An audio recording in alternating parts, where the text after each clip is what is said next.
What's Happening? 1976. Cast reveals what most fans never figured out.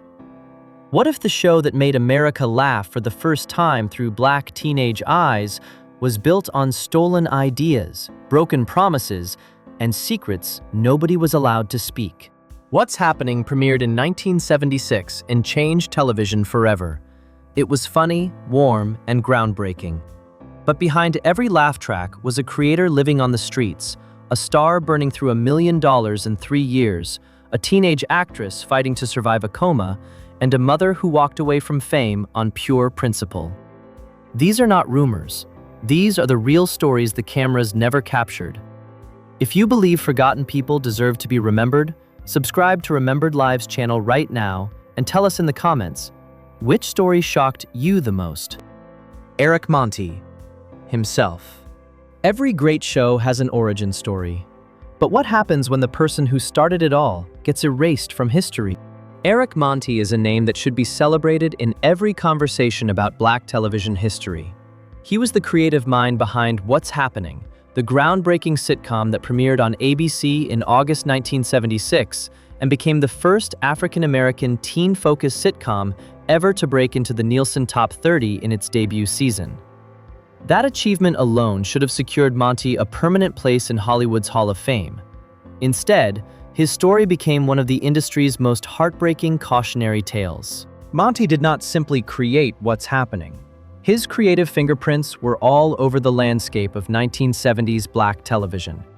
He claimed, and later pursued legally, that his ideas were used without proper credit or compensation in multiple hit productions, including Good Times and The Jeffersons, both of which became defining shows of the era. In a lawsuit that named ABC, CBS, and legendary producer Norman Lear among its defendants, Monte fought back. Reports at the time suggested the lawsuit sought as much as $300 million in damages, a figure that reflected the enormous commercial value his ideas had generated for others. The outcome was devastating. Monte stated he ultimately received just $1 million, a fraction of what he believed he was owed. He also revealed that Norman Lear had offered him $1 million for 7 shows, an offer he rejected on principle. Even more disturbing, Monte claimed his own legal team pressured him to accept a settlement, threatening to abandon his case if he refused. It was a betrayal from every direction. The aftermath destroyed him professionally. He described being blackballed throughout Hollywood, doors that had once opened, now permanently shut. Without steady income and without justice, Monte spiraled into addiction. By 2006, the man who had made millions of Americans laugh was living in a Salvation Army homeless shelter in Bell, California. His story is not a footnote. It is a wound that the entertainment industry has never fully acknowledged. Ernest Thomas, Roger Raj Thomas. To win the role that would define his career, Ernest Thomas had to outperform 199 other actors. That is not a metaphor. That is exactly what happened when casting began for What's Happening in 1976. And Thomas, born in Gary, Indiana, walked into that audition room and simply outshone everyone else in the building. But the road to Raj was paved with far more than a single audition. Before television came calling, Thomas had built genuine theatrical credentials on Broadway, a discipline that demands a different and arguably deeper kind of craft than the camera-driven world of sitcoms. He appeared in Love for Love in 1974 and The Member of the Wedding in 1975, both productions that also featured a then-unknown Glenn Close.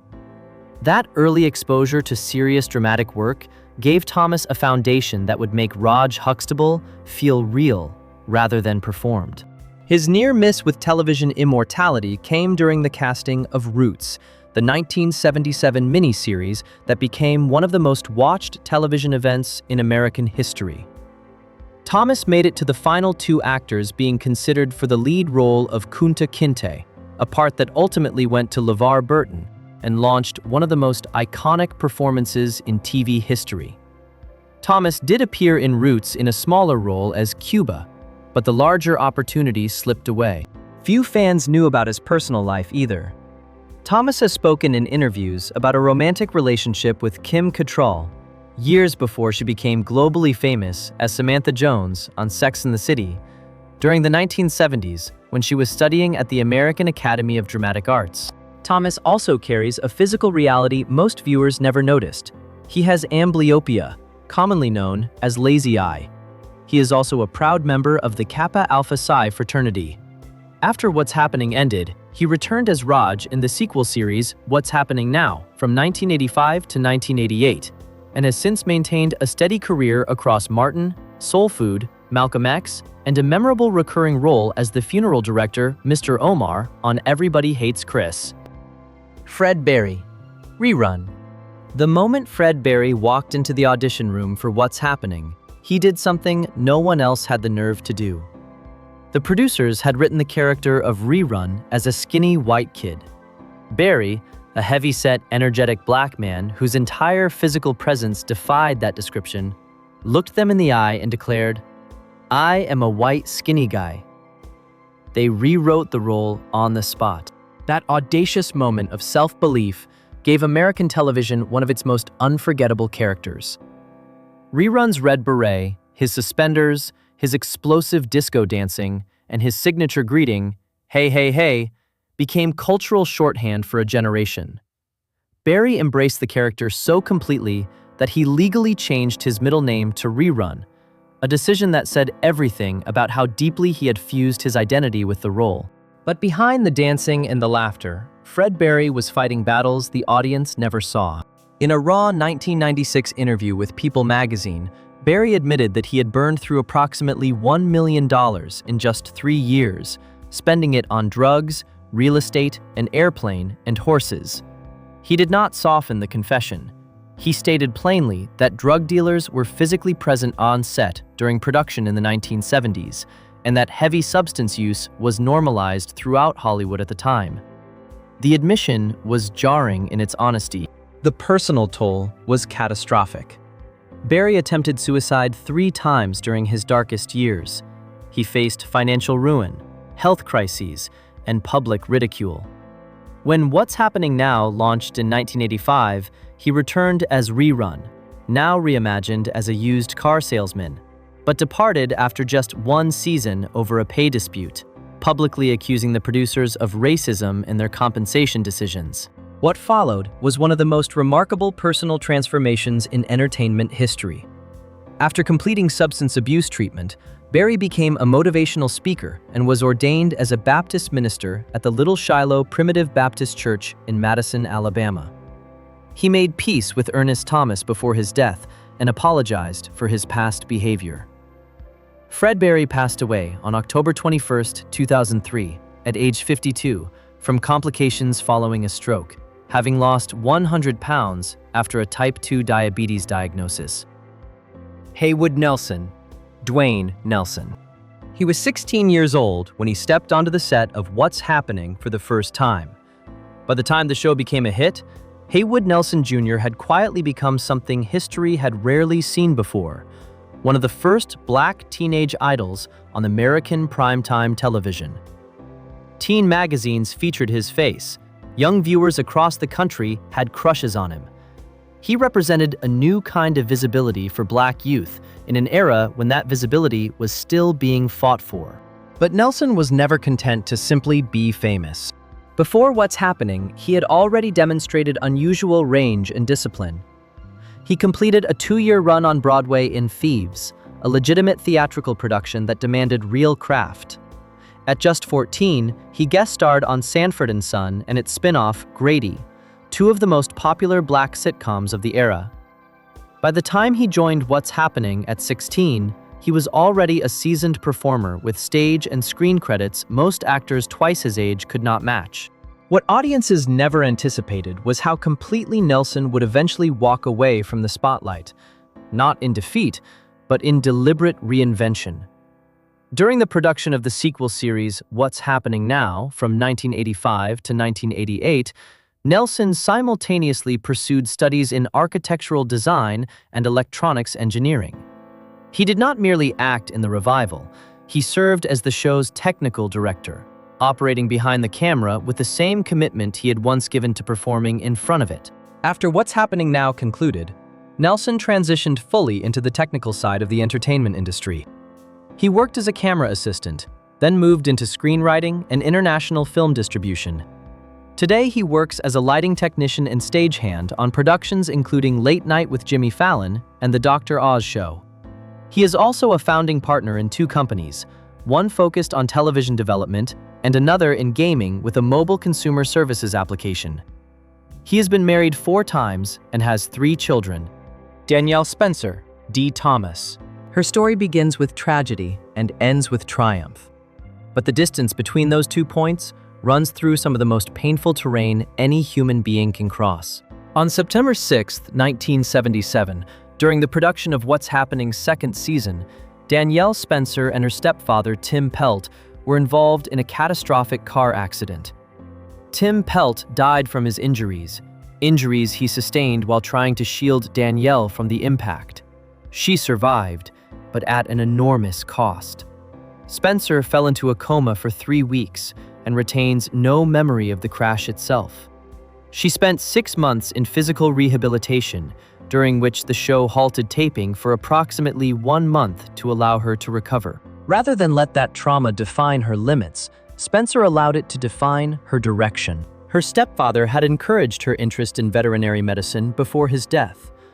Honoring that encouragement, she pursued the field with remarkable discipline, attending the University of California, Davis, and later Tuskegee University Veterinary School in Alabama, earning her veterinary degree in 1996.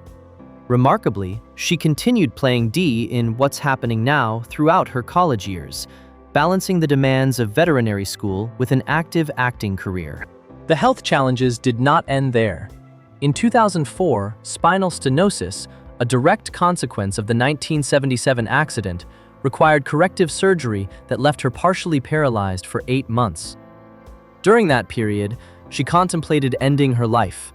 Her mother intervened, relocating her to New Jersey and placing her under the care of the same medical team that had treated Christopher Reeve at the Kessler Institute for Rehabilitation. That decision saved her ability to walk. Then in 2014, she received a breast cancer diagnosis. She faced it as she had faced everything else, directly and publicly. She documented her experiences in a memoir, Through the Fire, Journal of a Child Star, and was honored by the National Museum of African American History and Culture, the only former child actor to receive that distinction.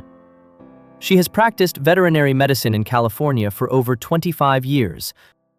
Shirley Hemphill, Shirley Wilson.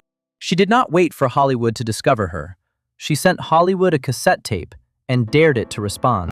Shirley Ann Hemphill had been performing stand-up comedy while simultaneously working factory jobs and waitressing, the unglamorous reality behind the dream for most comedians who never make it. But Hemphill was not most comedians. She recorded her routine, mailed the tape directly to Flip Wilson, one of the biggest names in comedy at the time, and waited. Wilson was so impressed that he personally invited her to the set of The Flip Wilson Show. That visit changed everything. She quit her factory job. She moved to Los Angeles. She performed at the Comedy Store at night and waited tables during the day. The grind was real, but so was the talent. Norman Lear, the producer behind All in the Family, Good Times, and The Jeffersons, noticed her and offered her a spin-off from Good Times. Most struggling performers would have accepted without hesitation. Hemphill turned it down. Instead, she auditioned for the role of Shirley Wilson on What's Happening and won the part on her own terms. It was a defining act of artistic confidence. As the sharp-tongued, lovable waitress at Rob's Place, Hemphill became one of the show's most beloved figures. When What's Happening was canceled, she auditioned for Archie Bunker's Place and lost the role to Ann Mira. The very next day, she was offered her own sitcom, 1 in a Million, in which she played a taxi driver who inherits a fortune. The show premiered in 1980, but was canceled after just 13 episodes. She returned as Shirley in What's Happening Now from 1985 to 1988, and continued performing stand-up on The Tonight Show with Johnny Carson and BET's Black Comedy Showcase. Shirley Hemphill passed away in December 1999 at age 52 from kidney failure, discovered by her gardener at her West Covina home. The comedy world lost one of its most original voices. Mabel King, Mama Thomas. She played a mother, and she fought like one. Mabel King's portrayal of Mama Thomas, the sharp, no-nonsense, deeply loving matriarch of the Thomas household, was never simply a performance. It was a statement. King understood instinctively that what appeared on screen carried weight beyond entertainment, particularly for Black families watching their own lives either reflected or distorted by the television industry's choices. That conviction is what drove her to leave What's Happening after its second season in 1978. Not for money, not for a better offer, but because of a fundamental disagreement about what the show should stand for. King believed deeply that Black families deserved to be portrayed with wholeness and dignity. She proposed to the producers that her character's ex-husband Bill return to the show on a full-time basis, creating a two-parent Black household at the center of a major network sitcom.